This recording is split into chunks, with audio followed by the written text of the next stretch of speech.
Hi Gemini! Welcome po sa ating channel. At ito ay inyong Daily Gabay Tarot Reading for April 30, 2024 para po kay Gemini. Please be reminded, kung naka-resonate kayo, comment down. Kung hindi kayo naka-resonate, ibigay niyo po sa iba kasi general reading po ito.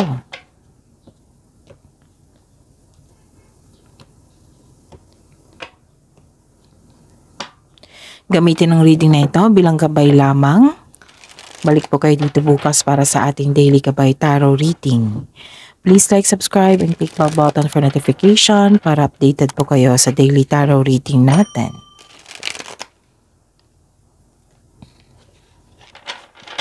Para po sa gusto magpa-reading, maaari nyo pong makuha ang link. Nasa description box po ito. Message nyo lang po ako sa Messenger. Maraming salamat po.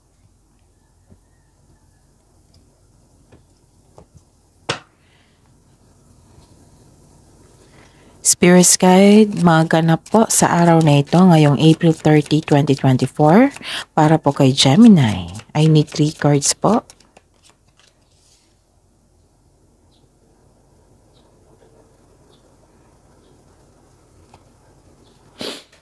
Okay, pasensya na po kasi parang may sipon ako.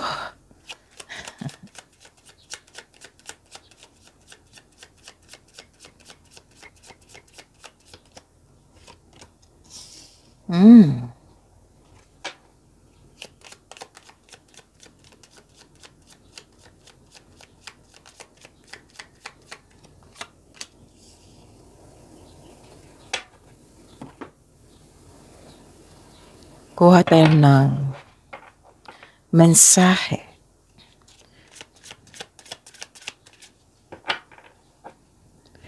Spirit Guide, ano po ang mga mensahe para kay Gemini ngayong April 30, 2024? I need 2 cards po para kay Gemini.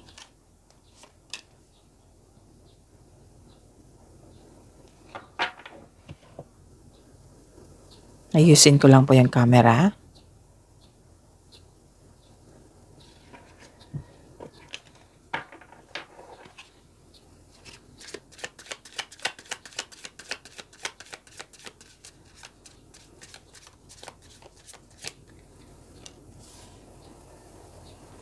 Okay, Gemini, ngayong April 30, 2024. May nakita akong blessings dito. May nakita akong blessings. Malakas sa inyong intuition. May nakita akong, nang dahil sa malakas sa inyong intuition, may nakita akong clarity dito. Magkakaroon ng clarity. Klarong-klaro. Oo. Pwedeng may nalaman kayong sekreto po sa araw na ito. Or na-discover. Okay? Malakas sa inyong intuition. Kaya may clarity ako nakita dito. May nakita akong blessings dito. May nakita rin akong hope and healing. And may nakita ko dito na some of you humihingi ng guidance. Tapos nagpaplano kayo. Navivision nyo yung goal nyo sa buhay. Yes. Pero mag-ingat kayo ha, kasi may nakita ko dito na nagpapanggap na kaibigan na akala mo totoong kaibigan na hindi pala. I am sure na malalaman mo ito kasi malakas ang inyong intuition. And I'm hoping, Gemini, na hindi nyo ini-ignore ito. So, bigyan ng attention kasi mag-ingat. Kasi mag-transform pa ito eh. Nakikita ko dito na mag-transform pa siya. As of now, nakikinig pa siya, nag-observe pa siya sa iyo. Pero may gusto siyang kunin sa inyo. Pwedeng bagay, pwedeng tao, pagkakataon, yung opportunity.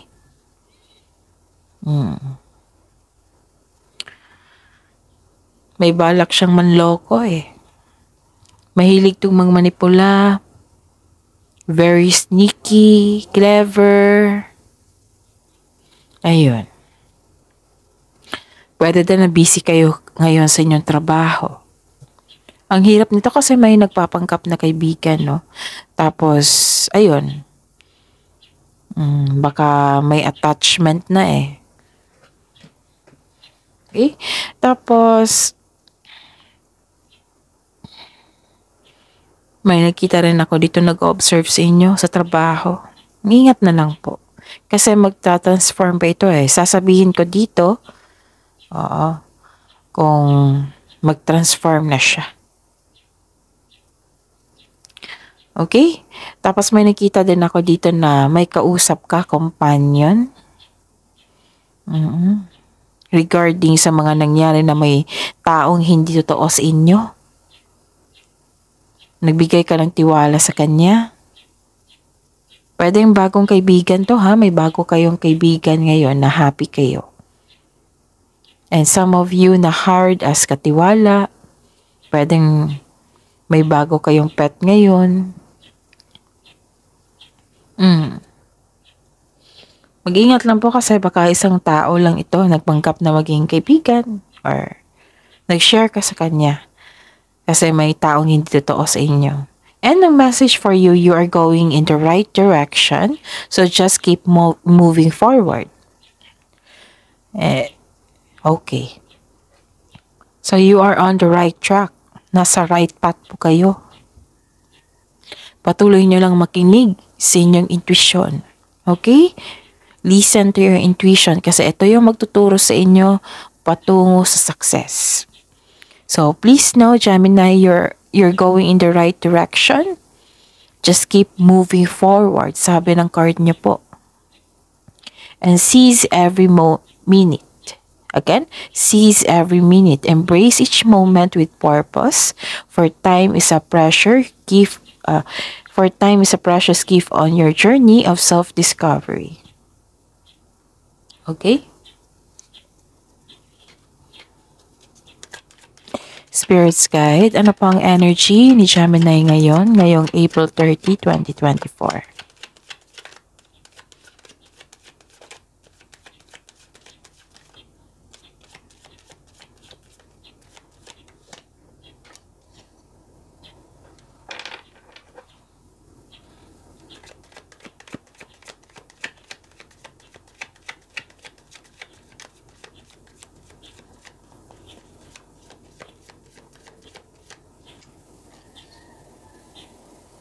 Actually, nasaktan kayo sa nalaman nyo.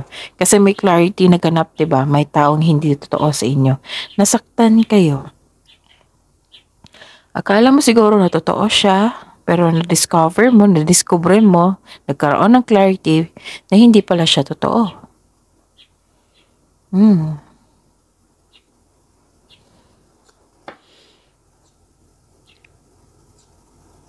Okay. So, this is the clarification of this card na nagkaroon ng healing. Parang hinahayaan mo ang sitwasyon na matapos. Sabi po ng card dito na remind yourself na let go and move forward. Kasi itong pangyayaring ito na nahihirapan kayo, nabibikitan kayo, ito yung dahilan na magkakaroon kayo ng blockages. Paano makakapasok yung blessings na para sa inyo? So, let go. Paano mawala yung blockages? Let go and move forward. Kasi itong mga pangyayaring ito yung pumipigil sa paglitaw ng bagong simula. Magkakaroon ng delay, blockages. So, you have to let go and move forward. Okay? And so this card tells you na face your fears. Kailangan bigyan nyo ng solusyon yan. Kailangan bumitaw, i-surrender nyo, embrace, let go, and move forward. Pero ang healing process is matagal yan ha. At least nasimulan na. Pero sabi po ng card dito, huwag nyo ipagpaliban ang dumating na opportunity. Huwag niyong ipagpaliban yung pagbigay ng solusyon sa inyong problema, sa inyong nararamdaman. Bigyan po ng solusyon yan para completely na ma-let go mo na lahat. Kasi kung ma-overcome nyo ito, pagtatapos ng isang mapait na sinapit, magkakaroon ng completion cycle kasi natanggap mo na. Tanggap na yung mga nangyayari, yung pagtatapos. Kasi kung tanggap mo yan, magkaka-create yan ng hope and healing.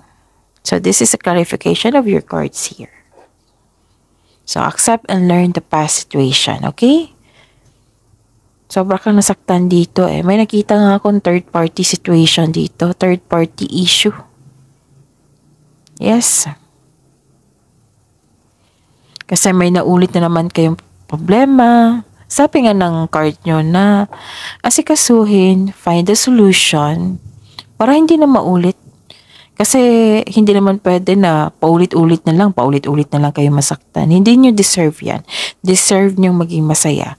So, baka pwede na bigyan ng panahon, na bigyan ng solusyon. So nakita ko dito, kailangan yung i-let go talaga yan. I-surrender nyo. Surrender nyo lahat yung mga masasakit na alaala. I-surrender nyo kay God. Hingi kayo ng divine assistance. Always ko yan sinasabi sa inyo. And hindi kami magsasawang mag-remind sa inyo. Kasi ang purpose natin, kung bakit tayo din dito, 'di ba? For your development and for your peace of mind. Mind. So, nabulol ako. So, for your peace of mind. Okay? So, nakita ko yung sadness mo dito. May naalala ka, na nasaktan ka. So, this card asks you to accept and free yourself from sadness and pain. Pagalingin mo at palayain mo sarili mo. And nakita ko naman dito na parang pinaprocess mo na eh. Basta po may nakita kong third party issue dito. Kaya broken hearted ka, may naalala siguro kayo or kakatapos lang ng isang sitwasyon. Sabi po ng card dito, huwag kayo magpadala ng lungkot. Huwag kayo magpadala sa lungkot. So let go sa mga pain. Free yourself. Okay?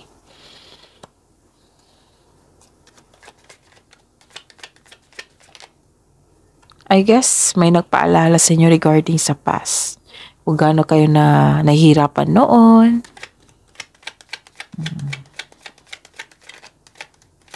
Kailangan natin mag-move on kasi sabi nyo, diba, Gemini, na busy kayo sa inyong career. Spirit's Guide, Career and Money po ni Gemini ngayong April 30, 2024.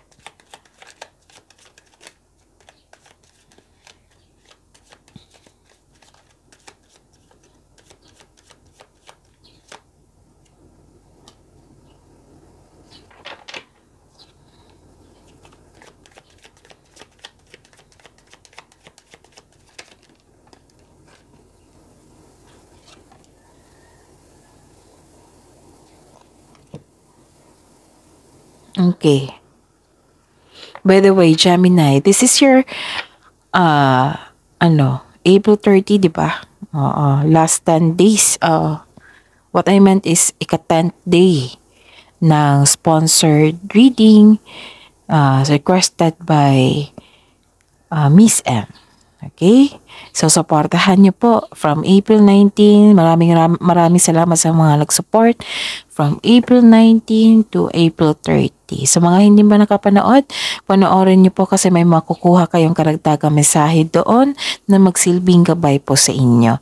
And by the way, to thank you all para sa mga nagsubaybay sa ating 10 days sponsored reading special reading po para kay Gemini. Kasunod nito, Gemini, kasunod ng video na ito, may upload po ako regarding sa career and money nyo. Career and money for May 2024. Panoorin nyo ha. Kasunod ng video na ito. Pagkatapos ng video na ito, panoorin nyo po yung kasunod nito na career and money ni Gemini and love reading ni Gemini.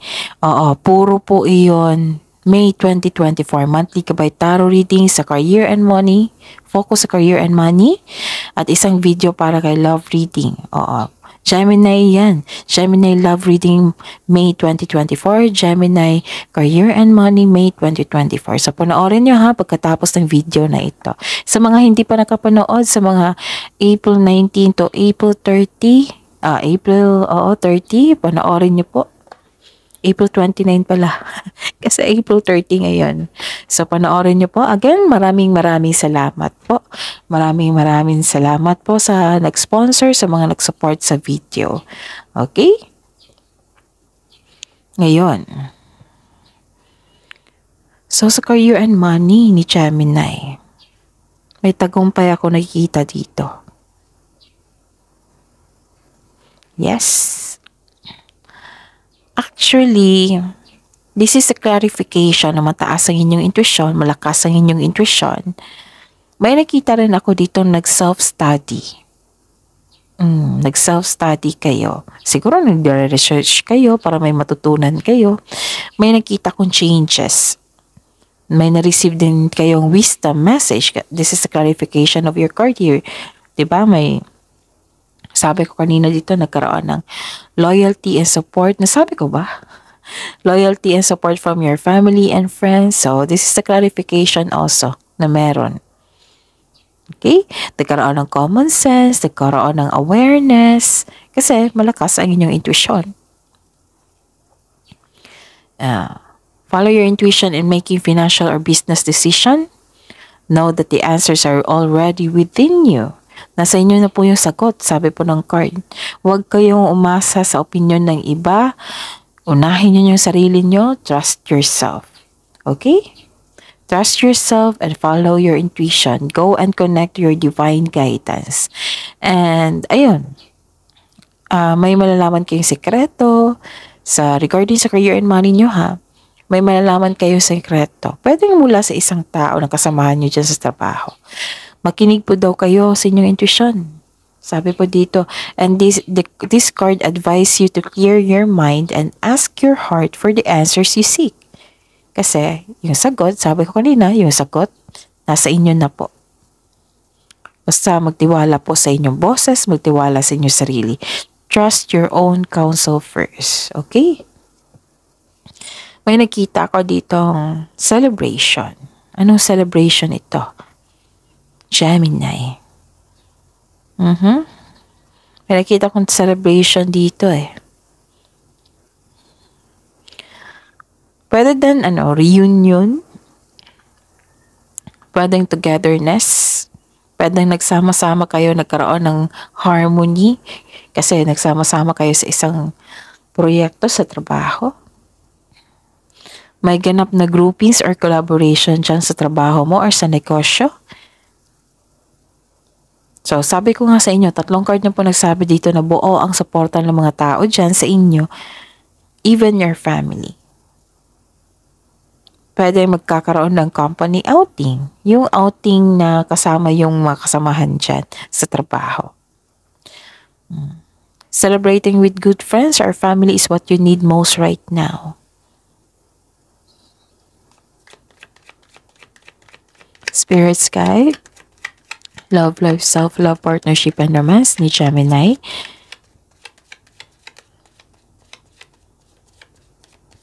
Ngayong April 30, 2024.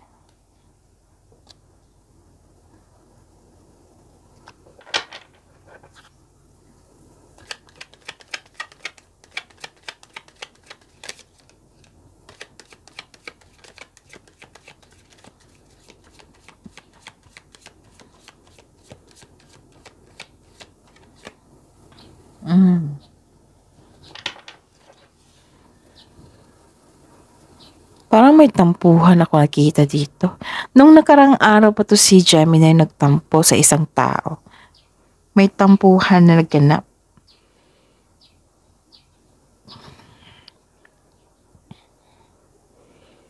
Or hindi pagkakaisa, yung isa ayaw makinig.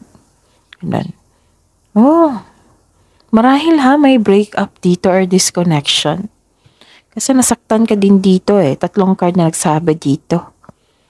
It might be na may naalala kayo sa past. It might be may break-up na nangyari.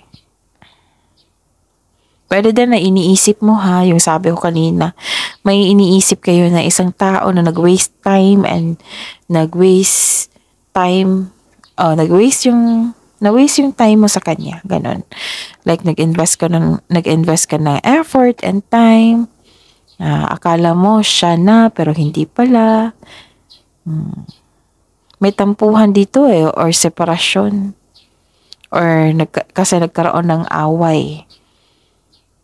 It might be your partner or kasamahan dyan. And this card asks you to listen to your intuition kasi may sikreto dito. Sikreto ha. So, 3 card na po nagsabi dito na may sikreto na mabubulgar or malalaman mo. Pwede din na nagkaroon ka ng alinlangan dahil sa inyong intuition. It's time to communicate ha and trust and listen to your intuition. Kasi pag may alinlangan ka, it might be pinipigilan kayo ng inyong intuition. So, listen to your intuition. Kung ano yung gusto niyang sasabihin sa inyo. Okay? May naalala kayo sa nakaraan. And,